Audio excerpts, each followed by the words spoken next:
नमस्कार दोस्तों, political news में आपका स्वागत है।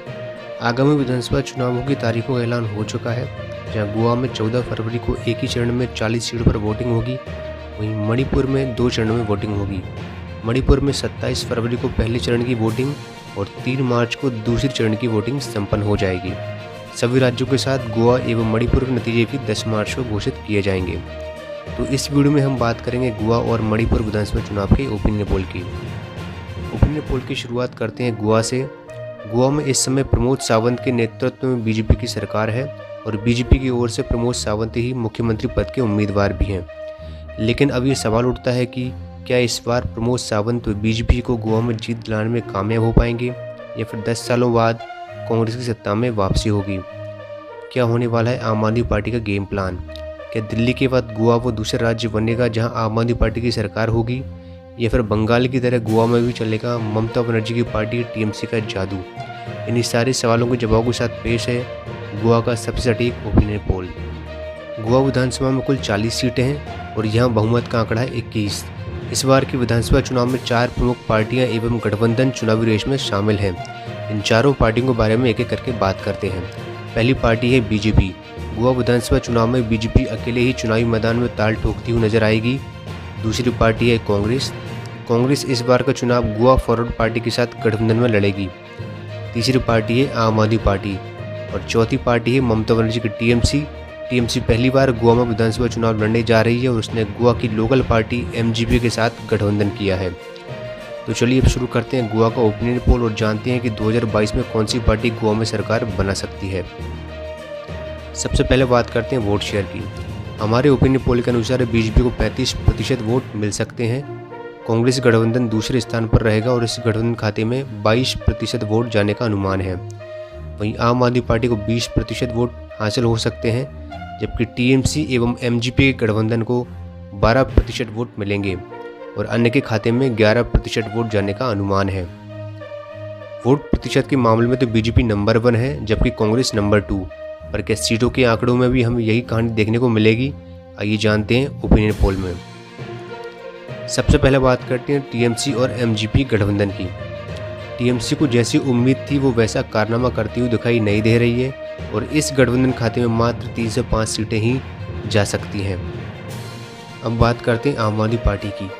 2017 के चुनाव में बहुत प्रचार करने के बावजूद भी आम आदमी पार्टी के हाथ खाली ही रहे थे। हालांकि इस बार आम आदमी पार्टी खुश हो सकती है।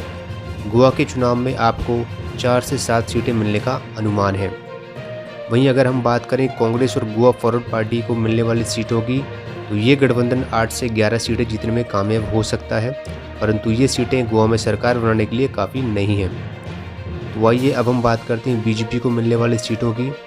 बीजेपी 2022 के विधानसभा चुनाव में गोवा की 40 सीटों में से 21 से 25 सीटें अपने नाम कर सकती है, जो कि बहुमत के आंकड़े से ज़्यादा है और इसी के साथ बीजेपी गोवा में लगातार तीसरी बार सरकार बनाने में कामयाब हो सकती है।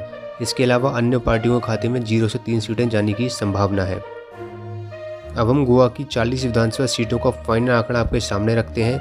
गोवा में बीजेपी के खाते में 21 से 25 सीटें जा सकती हैं, तो वहीं कांग्रेस गठबंधन को 8 से 11 सीटें मिल सकती हैं। आम आदमी पार्टी को 4 से 7 सीटें मिलेंगी। वहीं टीएमसी और एमजीपी के गठबंधन को मात्र 3 से 5 सीटें मिल सकती हैं और अन्य पार्टियां 0 से 3 सीटें जीतने में कामयाब हो सकती हैं।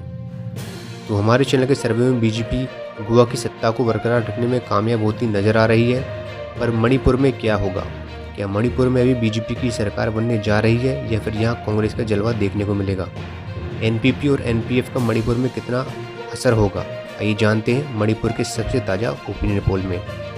मणिपुर में 2017 के विधानसभा चुनाव में बीजेपी ने अन्य पार्टियों की मदद से मणिपुर के इतिहास में पहली बीजेपी सरकार बनाने में सफलता हासिल की थी और बीजेपी के एन बीरेन सिंह मणिपुर के सीएम बने थे। ओपिनियन पोल पर बात करने से पहले एक नज़र 2017 के चुनाव नतीजों पर डाल लेते हैं। 2017 में कांग्रेस को 28 सीटों पर जीत मिली थी, वहीं बीजेपी के खाते में 21 सीटें गई थी। इसके अलावा एनपीएफ को 4, एनपीपी को 4, एलजेपी को 1, टीएमसी को 1 और अन्य को 1 सीट पर जीत मिली थी। 60 सीटों वाली विधानसभा में बहुमत तो किसी को हासिल नहीं हुआ था, लेकिन गठबंधन सहयोग के दम पर बीजेपी सरकार बनने में सफल रही थी।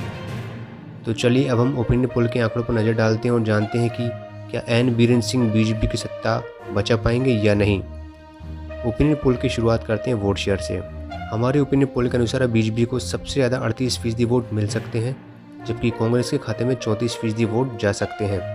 एनपीएफ को 10% वोट मिलेंगे, एनपीपी को 4% और अन्य पार्टियों एवं निर्दलीय उम्मीदवारों को 14% वोट मिल सकते हैं। वोट शेयर के बाद अब हम बात करते हैं सीटों के आंकड़े की और देखते हैं कि किस पार्टी को कितनी सीटें मिल सकती हैं। सबसे पहले बात करते हैं कांग्रेस पार्टी की। हमारे ओपिनियन पोल के अनुसार कांग्रेस पार्टी को 21 से 25 सीटें मिल सकती हैं। दूसरी पार्टी है बीजेपी। इस ओपिनियन पोल में बीजेपी मणिपुर में सबसे बड़ी पार्टी बनकर उभरेगी और बीजेपी सबसे ज़्यादा 27 से 31 सीटें जीतने में सफल हो सकती है। अगर बात करें एनपीएफ की, तो एनपीएफ को 2 से 6 सीटें मिलने का अनुमान है, जबकि एनपीपी के खाते में 1 से 3 सीटें और अन्य को 0 से 2 सीटें मिल सकती हैं। इस ओपिनियन पोल से फिलहाल की स्थिति में साफ हो गया कि 2022 में मणिपुर में बीजेपी की सरकार बनेगी और एन बीरेन सिंह दोबारा मणिपुर के सीएम बनेंगे। तो गोवा और मणिपुर के सर्वे में बीजेपी की सरकार बनती हुई दिखाई दे रही है। आप भी अपनी राय कमेंट बॉक्स में बताएं कि अब की बार गोवा एवं मणिपुर में किस पार्टी की सरकार बन सकती है। धन्यवाद।